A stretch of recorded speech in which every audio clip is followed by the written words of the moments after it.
التحكم في الانتباه يساوي التحكم في حياتك. أخطر حاجة ممكن تتسرق منك مش فلوسك، انتباهك.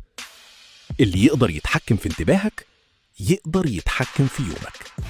عشان كده كل التطبيقات، كل الإشعارات، كل الفيديوهات القصيرة بتتنافس على عينك وعقلك. كل ما تركز على حاجة انت بتديها جزء من طاقتك وعمرك. ولما انتباهك يتقسم طول اليوم عقلك يتحول لفوضى. تفتح الموبايل دقيقة، تدخل تشوف إشعار، تنسى انت كنت عايز تعمل ايه أصلا. ومع الوقت قدرتك على التركيز تضعف. تبقى عايز نتائج كبيرة بعقل متعود على ثواني سريعة.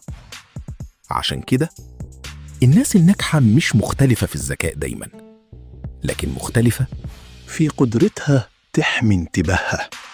لأن الانتباه هو بوابة حياتك.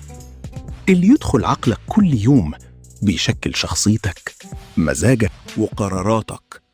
لو ما تعلمتش تتحكم في انتباهك الدنيا هتفضل تتحكم فيك. ايه اكتر حاجة بتسرق انتباهك كل يوم؟